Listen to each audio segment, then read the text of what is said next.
Hello, it is Ryan, and I was on a flight the other day playing one of my favorite social spin slot games on ChumbaCasino.com. I looked over at the person sitting next to me, and you know what they were doing? They were also playing Chumba Casino. Everybody's loving having fun with it. Chumba Casino is home to hundreds of casino-style games that you can play for free anytime, anywhere. So sign up now at ChumbaCasino.com to claim your free welcome bonus. That's ChumbaCasino.com and live the Chumba life. Sponsored by Chumba Casino. No purchase necessary. VGW Group. Void where prohibited by law. 18 plus. Terms and conditions apply. On Saturday, February 22nd at 1:30 p.m. Eastern, it's the Pro Volleyball Federation's first All-Star match. The league's biggest stars will clash in a can't-miss event hosted in the Indy metro area, home of the Indy Ignite. Catch every serve, spike, and save live on CBS. Don't miss this historic showdown of volleyball's finest. The Pro Volleyball Federation All-Star Match on February 22nd at 1:30 p.m. Be there. Deciding on what to listen to is hard. Using Zumo to stream music from iHeart 90s radio is easy. Or play iHeart Country or Hip Hop Beats. Your choice, all for free. Stream easy with Zumo Play. Get live and on-demand entertainment with no logins, no signups, no accounts, no hassle. This February, stay in and watch Glory starring Denzel Washington and Matthew Broderick, or the rom-com Breaking All the Rules with Jamie Foxx and Gabrielle Union. All streaming free on Zumo Play. Go to play.zumo.com now. Life is hard. Zumo is easy. Heads up, Minnesota. Slightly Stupid is coming to town with their unique blend of reggae, rock, and blues. Don't miss out on this epic night when they take the stage at the Ledge Amphitheater on August 6th. Tickets are on sale now. Get the full details today at KFAN.com. Keyword calendar.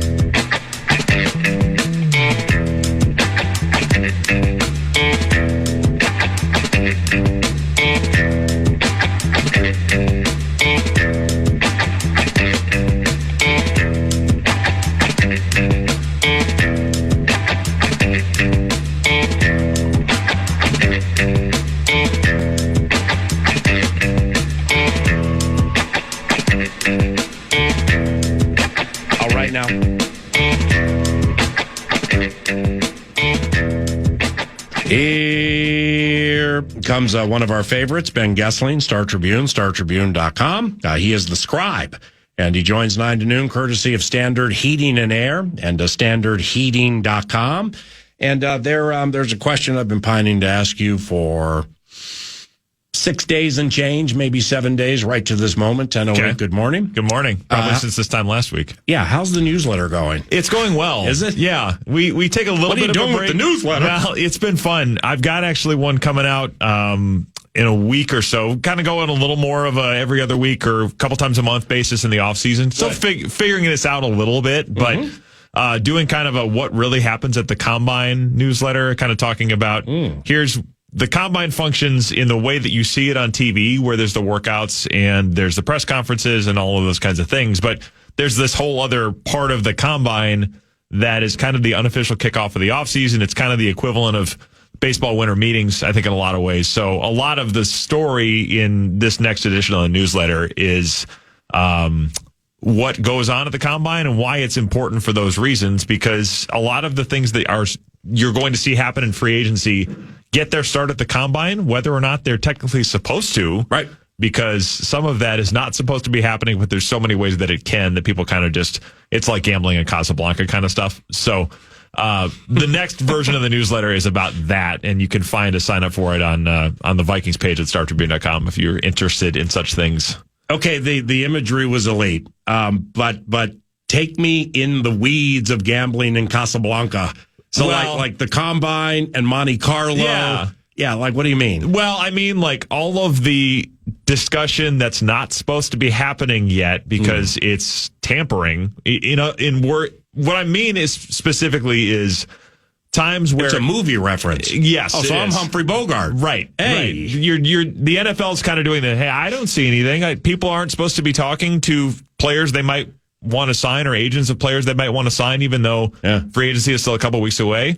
Oh, that doesn't happen. I didn't see anything. And that's kind of the attitude the NFL takes with it. And we sort of saw this last year in a case that was near and dear to the Vikings news cycle with Kirk Cousins. I don't know how much of that conversation happened at the Combine, but certainly, I mean, he talked about there was conversation ahead of time. And you just see this a lot where guys have deals with detailed agreements within minutes of that legal tampering window opening, the open negotiating window before free agency. You kind of just say, okay, a lot of these conversations have to start ahead of time. And the combine kind of looks the other way. The NFL kind of looks the other way at the combine. Basically, everybody in the NFL is within about 1.5 miles of each other that whole week. So there's a lot of meetings in steakhouses. There's a lot of conversations in bars. There's a lot of conversations in hotels that, hey, hypothetically, if we had this type of opening in 2 weeks and we wanted this type of a player, what would we be able to get him for? I mean, a lot of those conversations happen at the combine and they kick off a lot of stuff in free agency. So a lot of this next newsletter is just talking about the how that goes on and kind of what it means for the free agent cycle that starts a couple of weeks after the combine. And beloved scribe, if people want to learn more about that newsletter or access it, what's the best thing for them to do? Well, I've got a link pinned on my social profiles in a couple spots, but if you go to StarTribune.com/Vikings, you'll find a tab that just tells you where to sign up for it. It's free, comes out on Fridays. Just throw your email address in and it pops in your inbox. It's usually a noon on Friday send. Again, probably a little less frequently in the off season, but every week when there's big news periods, we'll be there all the time. And then during the season, it's every week. Really from training camp on, it's every week. So Nordo's off a few days. Yeah. And Max Fuller's producing today. And off your Casablanca reference, I'm Humphrey Bogart, which makes him Humphrey Frogart. I always love that. Hey!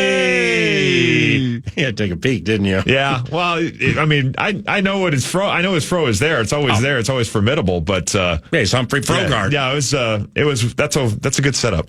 Humphrey Frogart, Leonardo DeMax Prio, though, Max Keel O'Neal, though, Rudy Frobert, though, Froby Bryant, though. Wow. I always love that. We've gone off the rails. Just an aside for a second, Ben.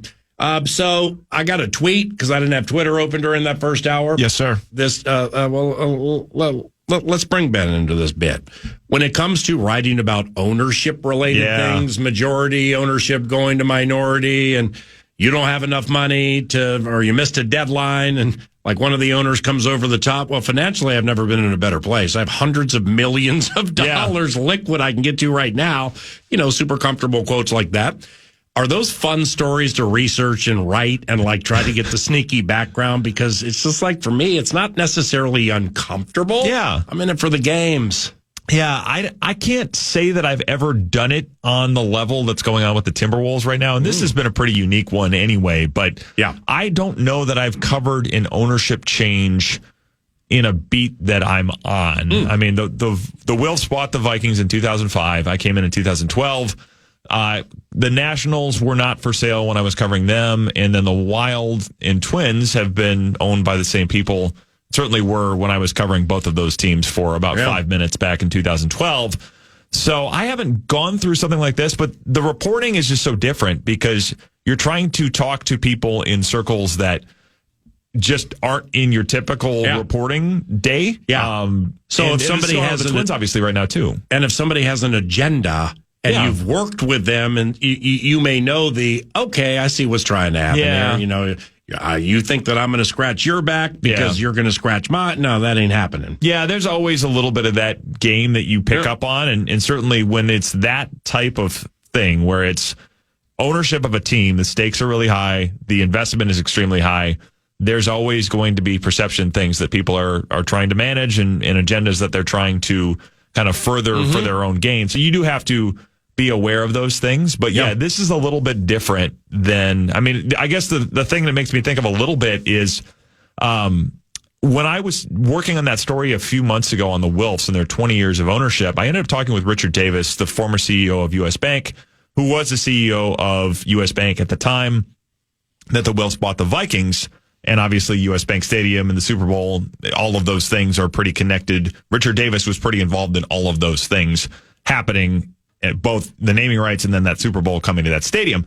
But one of the things he talked about was that U.S. Bank has been the Vikings bank since it started. So he talked about it kind of in very simple terms, almost in the sense of it's like, somebody saying, hey, I want to buy a lemonade stand down the street. It's just a very big lemonade stand. It's a football team. So he's like, well, your banker has to look into, is this a solid buyer? And he simplified a lot of it and made the transaction seem a lot less unknowable. Yeah. But at the heart of that, it is the same thing. If I want to buy this entity, how much is it going to cost me? Well, can you afford it?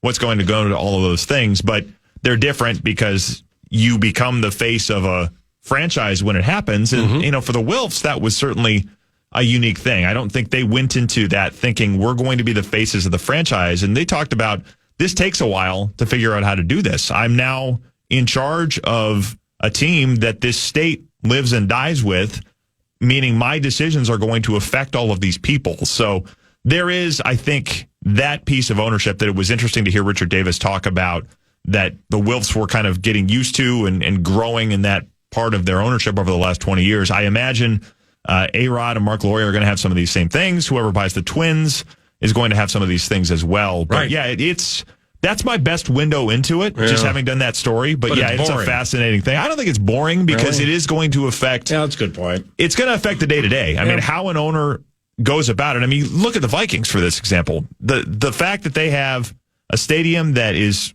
still 9-10 years in regarded as one of the best in the NFL. They have a practice facility that is regarded as maybe one of the 2 or 3. Yeah, it's the foremost. And it's that in Dallas, probably. Yep. I haven't been to Dallas, but that's what everybody always talks about. Okay. A lot of that is a reflection of the way the owners decide to spend their money. They could say, this is, if I lose money on this, and you're not going to lose money in the NFL, but if I lose money on this team that I own, it's a tax write-off and whatever. Or you can say, we're in it to win, and I'm going to do everything that I can to spend money towards that goal. So ownership does matter in that sense. Agreed. Because it affects the team's day-to-day performance. It may be boring in the immediate term, but it is going to have an effect on the things that fans care about in the long term. Max. Hey. Rudy Frobert. Yes, sir. I mean, that was laid out so eloquently, and he doesn't even cover the team. I know. I mean, he said 19 things there. We just talked for 25 minutes about this. He just put me in 9 different boxes that I didn't see coming. Well, like here on Twitter, okay? Minnesota Vikings AOB sent me a tweet. And here's the premise. Is it Laurie and Rodriguez, majority owners, buy out Boss Taylor? The goal is to get a new arena, Farmers Market, all that's great. Yeah. Cool. And I hope they succeed and do incredibly well. The thing that I wasn't understanding, and this at times being, this is your vulnerability leader, 9 to noon at KFAN. I'm just like, all right, so let me get this straight. He owned it for 30 years. We pushed the envelope with Joe Smith. He may have been Deflategate before Belichick was Deflategate, not just because he wanted to cheat, but because he wanted to win. Allegedly, with the underground contract or however you want to put it. Joe Smith. Yeah, with Joe Smith. Yeah. Okay, and then it started to morph into an emotional situation with Kevin Garnett and his banner and the vitriol between the two. And I'm like, okay, well, I mean, in 94, I'm reading here that they were going to relocate to New Orleans, and he saved them. Yes, so now, that is true. Okay, well, I'm going to get to this tweet in a second because the guy might have put me in a box, and I'm not going to research it because I want to chat with the scribe. So I was like, all right, well, I'm looking now at the tangible, the emotional, just kind of the whole thing. So I don't remember the root of Taylor and Kevin Garnett having beef. Yeah. And perhaps it's been immature on both sides. And this is the greatest player in the history of the team, and people are going to be stung by it. Okay, so I can understand it. But what is tangible to me is a team leaving and somebody saving it. Right. Where there wouldn't be a team. Right. And I'm like, that's pretty cool. So then this tweet comes in. So just from what you remember or Maxwell, whatever you can find, you know, if you're so inclined, and if you're not, I'm not mad at it. I suppose was I the only one of us that was here at this point? Yes. And I was 11, so that's what we're riding with. So Max, when were you born? I was born in 93. Ooh. Okay, so yeah, you were here. You were here, but here. I have a better memory of it probably. Right. For sure, yeah. Excellent, because I wasn't. So we're going off 11-year-old Ben here as a premise. Minnesota Vikings AOB, thanks for the tweet. Glenn didn't prevent the team from leaving. The commissioner did. He wanted a team in Minneapolis. Once the move was denied, then Taylor bought. And KG hates Taylor because of what he did after Flip died. Okay, I don't remember what he did after Flip died. I don't remember that terribly well either. I think, probably just changes in leadership structure and all of that. But the thing at the time was, I remember there was a headline about they were sold to, I want to say, Don Beaver? No, that was the Twins in North Carolina. It was like a boxing. I feel like it was like Bob Arum? a boxing entity that was going to buy the team and move it to New Orleans. And I remember there being a headline because this was a year after the North Stars moved to Dallas. Oh, they're so stung now. We're going through all of these things of like, we're going to lose the top Wolves, rank promotions. boxing. Yes, they're paired with ESPN right now. That is Bob Arum, by the way. It is? Yeah. Mills Lane go crazy. Yeah, so there was that, and then there was all this talk about the Twins, I think in the mid-'90s, about would they move to North Carolina, and then you get the contraction stuff, and the Vikings need a stadium. There was a lot of that just floating around that time, and yeah, I do think, obviously, the NBA has to approve all of these things. The Board of Governors has to approve ownership transactions, and if David Stern said, no, I don't want this team to leave, yes, he could have blocked that. Okay. But it did, I think, create stability at the time where Marv and Harv were looking to sell the team. And said, yes, I'm here. I'm local. I want this team to be here. So there is, I think, a component of that even if David Stern had blocked that sale, Taylor buying the team did provide some stability at the time of it. You know, a lot of mistakes going forward from there, but the immediate stability, I think, is probably a component of this. With due respect to Rudy Frobert, the brains of the operation has arrived, ladies and gentlemen. 100%. Jeez, He's putting us in all types of boxes. Boxception. Putting it eloquently. Yeah, So doesn't even cover the team. What were you going to say? It's the one team in town I have not covered. Mm-hmm. It was like I said earlier, PA, but I got it in more concrete terms here. Kevin Garnett's beef with Glenn Taylor as of recent, I think they didn't see eye to eye during his playing time, but as of recent, it comes from there was an agreement that Kevin Garnett was going to join the Wolves organization after his retirement. Hold on. So there was an agreement. Yes. So Box. Like he's a minority owner or something, there was an agreement, and then when Flip died, basically Kevin Garnett put it that the agreement died with Flip, and then that Glenn Taylor didn't hold up his end of the bargain. Box. Yeah. Wow. So now we have that. Yeah. And then we have what is tangible. All right, yep, I'm gonna let you buy into the team, Messrs. Laurie and Rodriguez, and then it lingers or years or whatever. Oh, it's worth twice the amount as it was when we originally signed. They had their best season since Garnett was here. So I'm canceling the deal because you missed a deadline, which supposedly is the deadline that wasn't missed, or you don't have enough money. Yeah. And Laurie's coming over the top going, financially, I'd never been better. Got hundreds of millions liquid, just sitting there, fat stacks of cash, ready to make a move. Yeah. Then they added Michael Bloomberg to the whole thing too, which I mean, that also, when you add a guy like that, you're no longer worried about liquid assets. If you were before, adding Michael Bloomberg to it kind of solves that problem. So what's that mean? Michael Bloomberg's got a lot of money. Okay. So adding it now? Well, they added him, I think, in the course of this, and somebody people was can correct me on denied. the timeline. No, I think it was just he got into it, and he's a guy that if you were sitting there saying, hey, we need a $50 million check, and if there was any question of it, if everybody had the assets to cover that, Michael Bloomberg is rich enough that I don't think it's going to be a question. All right, so the tangible, unless I'm reading this wrong and get put in box again, that's like a coffin, is reneging on deals. Yeah. Well, that's a problem. Yeah. I mean, you just can't roll. You got all the money in the first place, and like you're going to bring people in, and then you cut the deal and stop it. So that I can understand that if all of that is accurate. You think it is? I think we have every reason to believe that arbitration ruled in Laurie and Rodriguez's favor. So and legally, that's kind of what we're working off at the moment. All right, box. What sport do you enjoy chatting after football?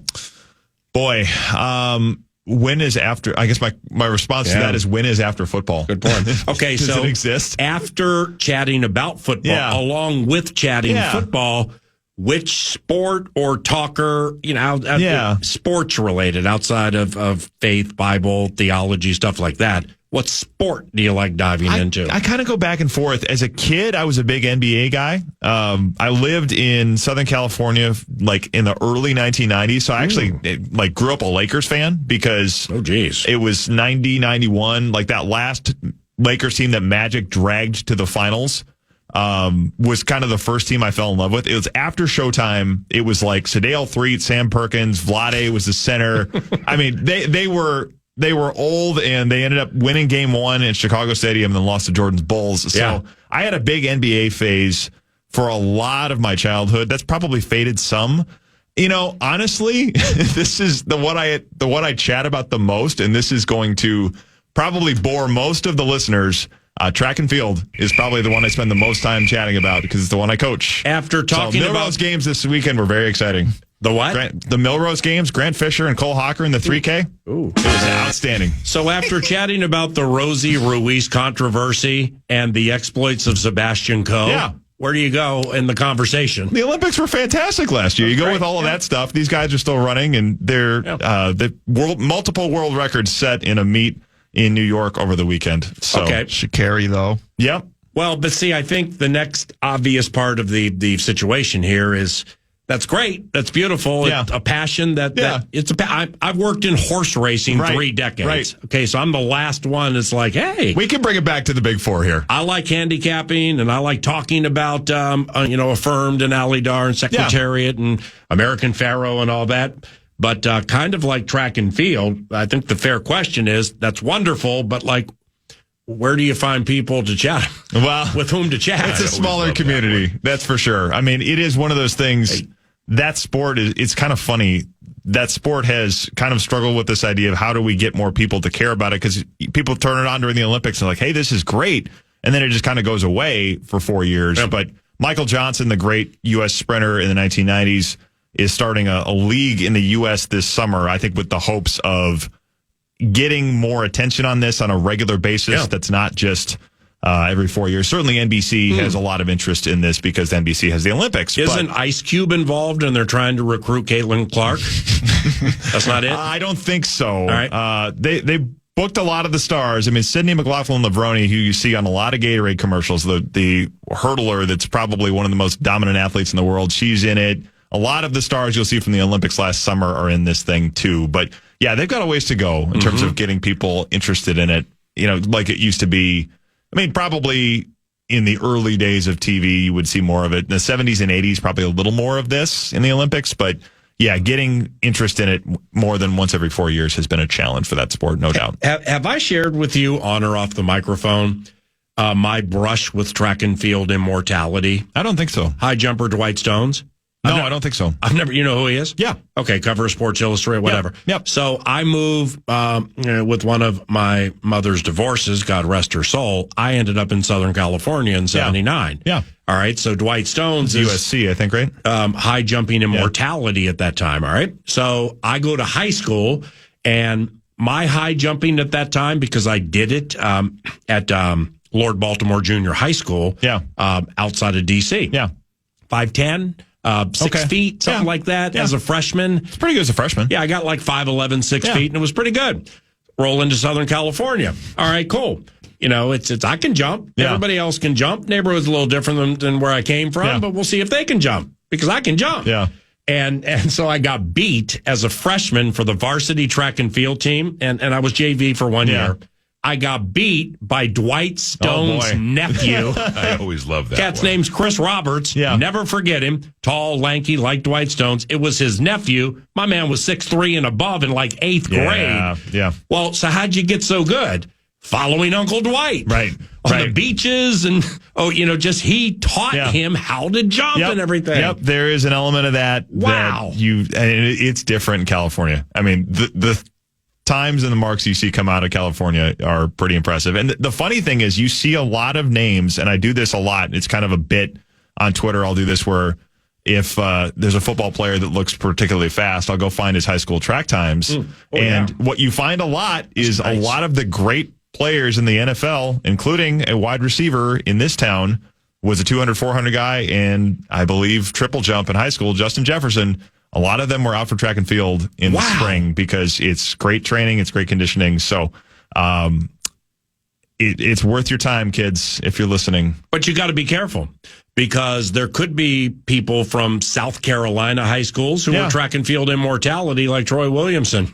Yeah, there is that, where you get guys sometimes that have all of the speed in the world, but they have to still be able to catch the ball to make it work on a football field. The two can complement each other, but you certainly need to invest your time in the football part of it to succeed in football, if that is in fact your chosen path as a professional. Around the corner with the scribe, not pulled from the newsletter, pulled from my mind. Some of these topics will include, but are not limited to: how far are the Minnesota Vikings from getting to the Super Bowl?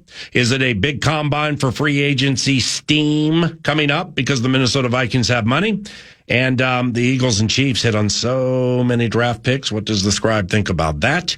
That's Around the Corner with Ben Goessling, courtesy of Standard Heating and Air, standardheating.com. Here's Max with some money. The Fan wants to give you a shot to put $1,000 in your hand with our national cash contest. Enter the keyword cash. Hey, that's easy. At KFAN.com now for your shot at winning. That's keyword cash. Enter it now at KFAN.com.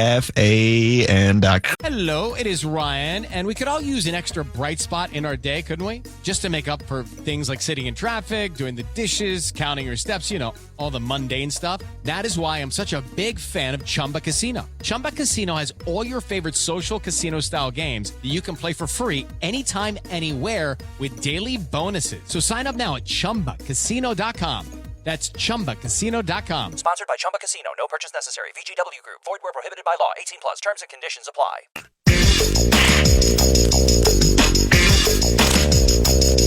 Get ready, Minnesota. ZZ Top is bringing their legendary rock sound to the land of 10,000 lakes. Don't miss your chance to see these rock icons live at the Ledge Amphitheater on June 12th. Tickets are on sale right now, and you can get all the details over at KFAN.com. Keyword calendar.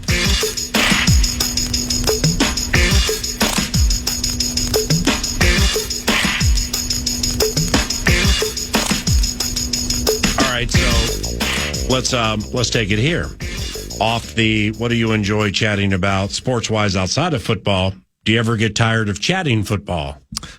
Not that much. There get to be times, I think, where the conversation goes to a place of, hey, we need something to talk about, so let's spin up some things that aren't probably terribly realistic or helpful. Mm-hmm. That part I get a little bit like, okay, just because in this day and age, when you say anything, it becomes, oh, this could be a thing that actually happens rather than just talking in conjecture. So I think there are times of the year where it becomes a little bit of that, but generally no, because there's so much to talk about. There's so much to dig into with what goes on with the team. There's so many intricate pieces of it with 53 guys on a roster and 90 and in the offseason, all of that. There's really no shortage of things to get into. It just depends on, kind of where people want to go with it. So I think if we get into the details of it, yeah, there's always enough to talk about that it never really gets too old. The U.S. Bank Stadium cracks open, and with that they get a Super Bowl. Yep, Super Bowl 52 Philly special. Correct. Is that it? I mean, is it like because it's cold here? Yeah. You know what I'm saying? Because it's okay. We're just in New Orleans. We're going to Levi Stadium next year. I haven't seen the list of like destinations to come outside of Santa Clara. But I mean, there's a SoFi in there. There's a SoFi? Yeah. Okay. Is it because it's cold here during Super Bowl time of the year? Yep. It could be, minus 10, minus 20 wind chill, or it could be relatively balmy, like it has been before, at least as we go in winter here. Right. Is it the corporate constituents? Do they get to call this shot? Basically, like, we ain't spending this money to go in the cold or something like that? I think the sponsors have a lot to do with it. I think they want it to be in a place where you can have, we all saw it when it was here. There's so many parties, there's so many events going on. People have more fun at those things when the weather is a little warmer than what we get in Minnesota in a typical February. And there is, you hear this obviously when we go around the country enough. Everybody thinks that this is Antarctica. Yep. People talk, but doesn't it snow like 11 months a year there? Yeah. Like we're up here living in igloos. Right. It's like, yeah, it's cold. This would not be a day that I would point people to their phones to check the weather if they live in California or if they're at 345 Park Avenue. I don't think I would recommend looking at the temperature today. So you do get some of that. And I do remember Super Bowl Sunday that year, it was, I think, 5 or 6 degrees. So that didn't, make our case terribly well. But I think the first day of that week, it was like 40 when I think Idina Menzel was out on Nicola Mall singing Let It Go as Elsa. And it's like, boy, I remember her saying, boy, it's really cold. It's like, you're supposed to be Elsa. The cold never bothered you anyway. What are you doing? So The best. We get a little bit we can get the 40s, but yeah, I think people want 60s, 70s, obviously. So I'm trying to think if there's been a cold weather Super Bowl since that. Because the next year was Atlanta. And I'm going to lose it here at some point. Remembering New York, or was that before? That was before. Oh. Arizona's had one. New Orleans had one. SoFi had one. Tampa had one. All Super great Bowl destinations. 54. Yeah, I'm trying to remember Super Bowl. Miami had one. So, no, I don't think there's been... We ain't getting one back. Probably not. Ever. Probably not until there's another new stadium. I mean, that would probably be the way to New get it. New stadium here? I would think so. Well, that ain't happening for a long time. No, it's not. But it didn't happen after the Metrodome until we got a new stadium either. So, and obviously the Metrodome is a different deal. But and this is still a great stadium and obviously has shown it can host big events. But I think the cold is going to hurt us in that regard. I think another Final Four is probably a little more likely than another Super Bowl. That would be my guess. When do the coaches get back and start phase one of grind 2025? Maybe they're back, but like en masse I'm talking about. Well, yeah, I think they are. I don't know how many of them are back. I would think that they've got to get started with that stuff pretty quickly because they typically want to have a lot of, at least an early idea of the draft class by the time they go to the combine, which is in 2 weeks, right? So yeah, the combine is 2 weeks away. So I think you're going to want to have that and have at least a decent idea of free agency so that they can communicate with the agents of the players that will be their pending free agents of here's what we're thinking. Those initial conversations will happen at the combine. So yeah, I would think if they are not back and at it, they will be pretty shortly after this because there's a lot of things that happen in the next month in the NFL that you got to be ready for by the end of this month, really. So are you full week combine? I'm only going like 2 days this year. I get there 24 and leave 26. Okay, I'm 25, 27. And I think head coach, general manager, money 25. days, 25. Yep. Right, Yep. okay. The afternoon of Tuesday, February 25th. Yep. So what I start doing around now, having gone to a decade and change of combines, is I'll start contacting some friends around the NFL coaches and set up third level third level interviews. Yeah. Third level of the, maybe third level interviews of the JW Marriott. And we meet there. So sad. I mean, I started going through like Kevin Stefanski, 2-time coach of the year, cinch, got to set up the time. Yeah.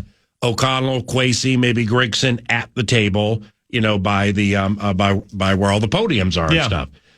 But then I started looking at some other names and stuff, and it's like a lot of my guys, a lot of names that you would recognize, still looking for jobs. Yep.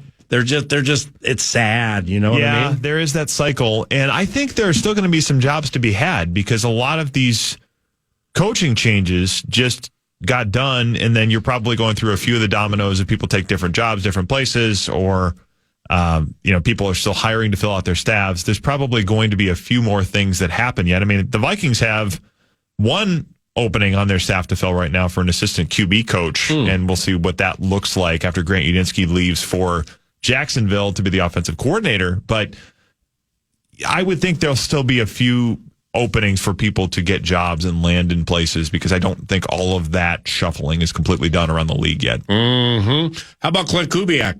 Yeah. I mean, the guy's on the quiet side. Yeah. Even when doing press conferences, having, sneaky Seattle pregame lobby conversations. Yeah. Or he's accepting the job as offensive coordinator for the Seattle Seahawks. How about Clint Kubiak? Because it doesn't mean he has to succeed. Maybe he'll be a bust. Yeah. But like that 1 year that he ran the offense here, I mean, it was loud from the fan base, just not liking things and stuff.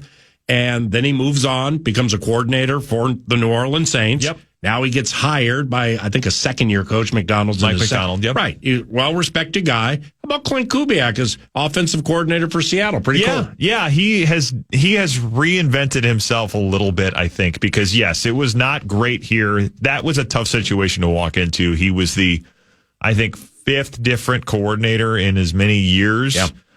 You got a couple of interims in there with Stefanski and Shermer, but that was a year where the head coach was on the hot seat. The head coach and the quarterback were not seeing eye to eye on a lot of things.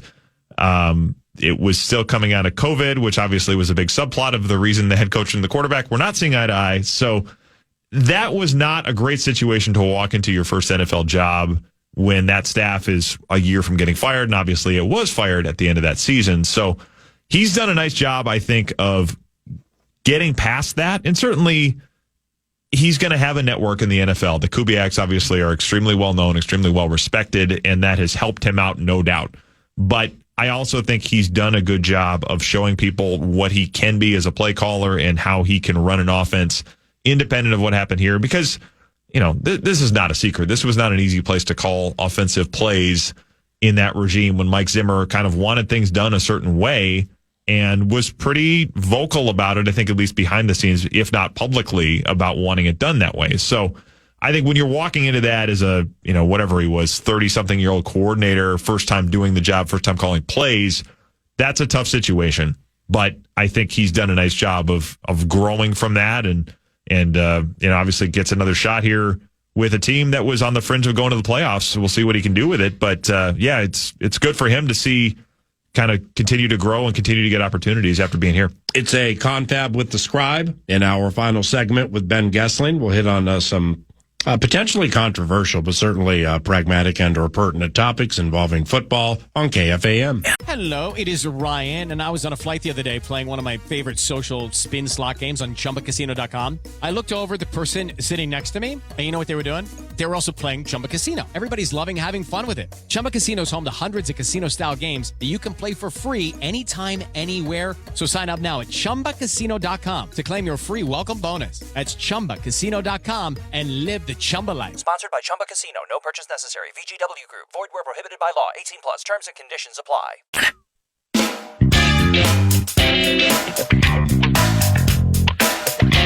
Grand in Your Hand is back on KFN. We have 9 chances for you to win $1,000 every weekday. That's every hour from 9 a.m. till 5 p.m. To enter the keywords and learn more, head to KFN.com.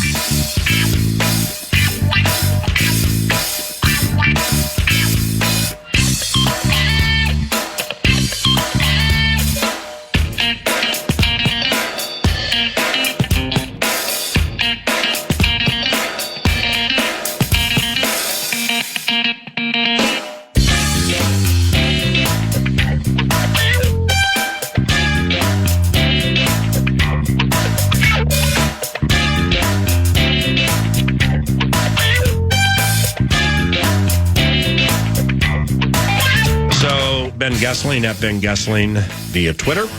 Standard Heating and Air, standardheating.com. Thank you very much. Ben Goessling, the Scribe, final segment. Star Tribune columnist Lavelli Neal III in studio around the corner, and good morning.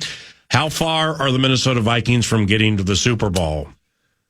That is an interesting question. I think the Eagles certainly have reframed the NFC. I mean, you have to look at they're going to be back in the mix next year. The Lions, I think, are still going to be in the mix. I think the Vikings can be competitive. I think they can be a playoff team. I think they can maybe make a deep run. It just depends on what's the quarterback situation look like. Is J.J. McCarthy, if he's the guy, ready to take them that far? And then what else are they able to do in free agency? I don't think you could look at the roster right now and say they don't need to do anything. They're ready to go because they have so many pieces that are going to be free agents that you have to figure out how to replace those guys. They have the resources to get themselves, I think, in the mix. And if McCarthy hits, if Dallas Turner is a bigger part of it this year, if they can spend all that money in free agency and find some successes like they did last year, yeah, I think they can be in the mix to be one of the contenders in the NFC, but it's just difficult at the moment because they do have so many holes to fill and so few draft picks to do it. So it will depend on, were they right about the people that they think can improve in their own organization? Are they going to be right in free agency? And then can they make some things happen in the draft? I think it's going to take another big offseason. They could be in range of it with another good offseason, but it will take one of those, I think. Gone with that, Maxwell. I've been hearing a lot of steam about one Aaron Rodgers. Lots of people are saying New York is done with him behind the scenes and that he could be on the market. I even saw, I believe it was ESPN's Herm Edwards, suggest that a good market for Aaron Rodgers would be the Minnesota Vikings. That can't be true, right, Ben? No, I mean, I've read that some teams think he's still got some bullets in the chamber, but I'm racking my brain. It's really hard for me to find a fit for Aaron Rodgers in the current NFL landscape right now. Yeah, I mean, like, what's the upside of that for the Vikings? I mean, you get your veteran quarterback, okay. Are you getting a veteran quarterback who is going to help your, as much as they talk about collaboration and culture and all of those things that have been important to them and I think have helped them, is Aaron Rodgers going to come in and be a productive element of that? Are they going to want to have Aaron Rodgers on Pat McAfee every Tuesday talking about whatever he wants? Wow. I do not think that would fit well with the overall vibe that Kevin O'Connell has tried to create here. I mean, obviously, he is first ballot Hall of Famer, 4-time MVP. If you can get a guy like that in the room and J.J. McCarthy gets to learn from that guy, great. But there's a lot that comes with it, and he'll have his whole list of people that he wants to see come in. How about when he skips minicamp to go to Turks and Caicos? Yeah, there's that too. I mean, there's all of that stuff. You would have so much of it to get past, or they would have to be so excited about getting Aaron Rodgers, the football player, in the building that they're willing to put up with the rest of it. I think what we saw from Aaron Rodgers, the football player, last year becomes harder to do that because the greater talent equals greater tolerance thing in the NFL is real. You put up with more from people that you say, yeah, but he's really great and he can help us win a lot of games.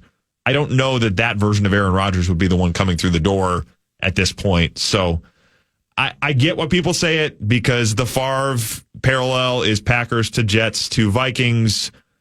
Rodgers could take the same path. It's fun. It's a good storyline. I would be surprised if it happened simply because of the dynamics of the people involved at this point. Well, Adam Schefter has put fuel on the fire. Yeah. If there even is a fire, and I don't think there's a fire. And I missed this until I just went looking for it. Adam Schefter, my guess would be, talking about Rodgers, he winds up playing next season.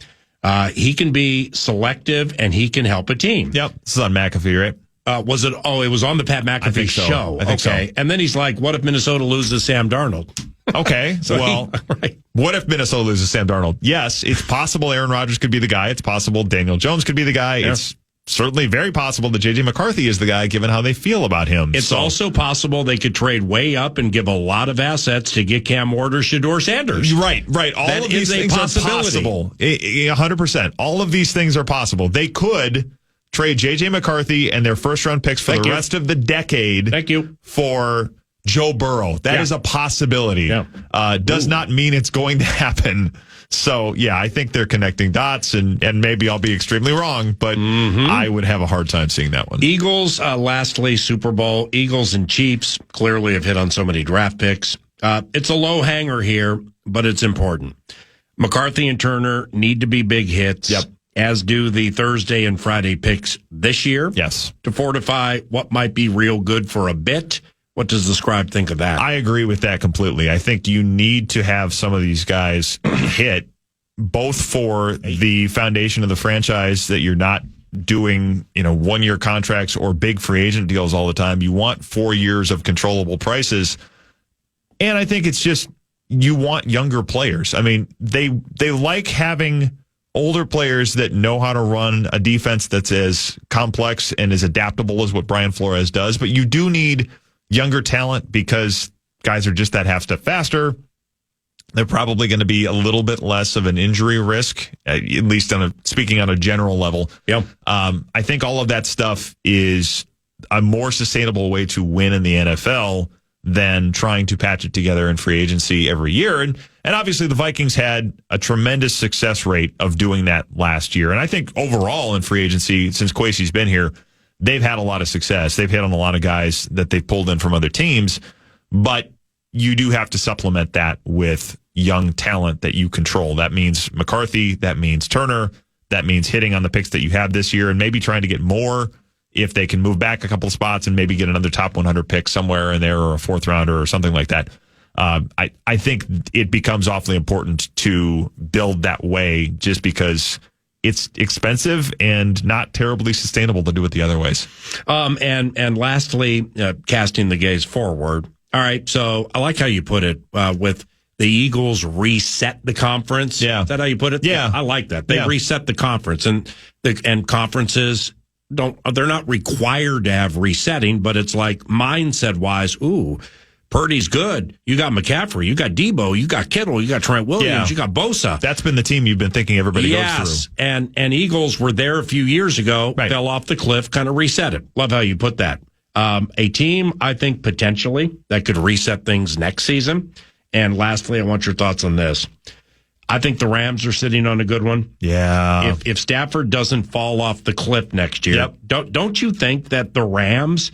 I mean, I like how they played Philly on that snowy field. Yeah. A majority of the game. Super smart staff. Again, if the quarterback doesn't fall off, they might be sitting on a big one. Yeah, I think that's right. I mean, Jared Verse, Kobe Turner, I think they hit on a couple of those draft picks to refresh that defense. I mean, they slipped for a little bit because they had pushed all those chips in with the Super Bowl team where it was get all the veterans, trade all the picks, Les Snead doing a lot of those things, Sean McVay, obviously Kevin O'Connell, Wes Phillips on the whole staff. They lose some of those guys. They have to reset the roster, and they had a couple of years, I think, of pretty bad injuries, especially at quarterback. But if Stafford stays healthy and you can continue to build that defense like they have, and Jared Verse continues to get better, yes, I think they will be. That would be the team I would look at in the NFC West and say they have a very good chance to win that division. And they've shown they know how to win in the playoffs. McVay knows how to win. Stafford knows how to win. Yeah, they could be very much a factor. You, my friend, are the very best. And we will chat soon, okay? Sounds good. Thanks. Ben Goessling covers the Vikings in beat writer-like fashion for the Star Tribune, StarTribune.com. They have a newsletter. He also does YouTube work. And learn more about all that at Ben Goessling via the tweet machine. Into the final hour, 9 to noon at KFAN. It is Ryan Seacrest here. There was a recent social media trend which consisted of flying on a plane with no music, no movies, no entertainment. But a better trend would be going to ChumbaCasino.com. It's like having a mini social casino in your pocket. Chumba Casino has over 100 online casino-style games, all absolutely free. It's the most fun you can have online and on a plane. So grab your free welcome bonus now at ChumbaCasino.com. Sponsored by Chumba Casino. No purchase necessary. VGW Group. Void where prohibited by law. 18 plus. Terms and conditions apply. On Saturday, February 22nd at 1:30 p.m. Eastern, it's the Pro Volleyball Federation's first All-Star match. The league's biggest stars will clash in a can't-miss event hosted in the Indy metro area, home of the Indy Ignite. Catch every serve, spike, and save live on CBS. Don't miss this historic showdown of volleyball's finest. The Pro Volleyball Federation All-Star Match on February 22nd at 1:30 p.m. Be there. Deciding on what to listen to is hard. Using Zumo to stream music from iHeart 90s Radio is easy. Or play iHeart Country or Hip Hop Beats. Your choice, all for free. Stream easy with Zumo Play. Get live and on-demand entertainment with no logins, no signups, no accounts, no hassle. This February, stay in and watch Glory starring Denzel Washington and Matthew Broderick, or the rom-com Breaking All the Rules with Jamie Foxx and Gabrielle Union. All streaming free on Zumo Play. Go to play.zumo.com now. Life is hard. Zumo is easy.